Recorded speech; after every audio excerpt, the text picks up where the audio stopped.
Hey Insiders, this is Fran Mirabella, and we wanted to take a look at Mario 64 both on the Nintendo 64 and the DS side by side in video. Basically, we had taken a look at them in side by side screenshot comparisons, but I felt that, to really see them in motion would really kind of give you a better perspective on how they differ. Mostly it's technological differences that you're going to see. We can't really show you the sound so well through compressed video, but just wanted to show you a few things, so let's have a look.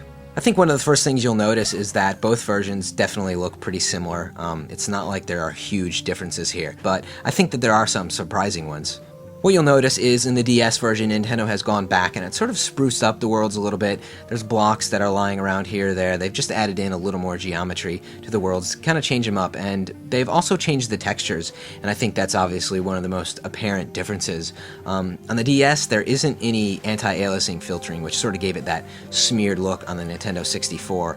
Thankfully, I think the Super Mario 64 and the original, even though it had very smeared textures in a lot of areas, it also had a lot of flat, bright textures that, I really think worked for the N64 hardware, and I still think that it looks great today.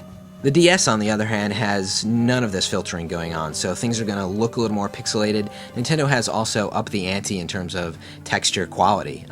If you look in the backgrounds, you'll see that skies are more textured, just a little brighter, got a little more going on. And then, things like ground textures. There's this tunnel scene, which has, you racing through this icy tunnel, and it looks totally different on the DS version. So Nintendo has gone back and, thought about the art for the DS version and changed it a little bit. And for the most part, I think that it looks better.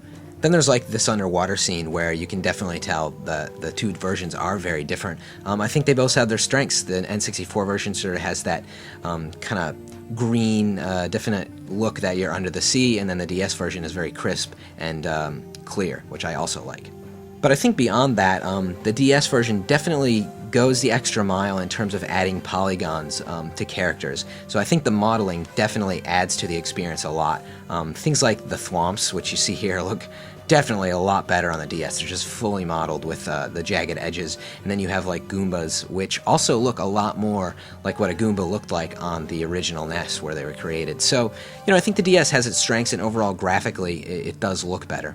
Overall, I think that this graphical strength of the DS is definitely a positive one, and even in terms of sound, it matches up pretty good, although I think the N64 version probably has the better sound output for effects and stuff like that. It's a little more compressed on DS, but in terms of control, there's also a difference there that I think actually precedes the graphics, at least for me, because Mario 64 is all about controlling a character in a 3D world with analog control, and you just, you don't quite get that on the DS with the touchscreen. And, that's not to say that taking Super Mario 64 on the go isn't a big advantage, because it definitely is, and for that reason, obviously you can't beat that. But the point here is just that if you want the core experience, how Super Mario 64 is, it's still a great game on the N64. It still controls well, and the graphics are still really good. So it's not a big deal going back to it, and I definitely recommend it.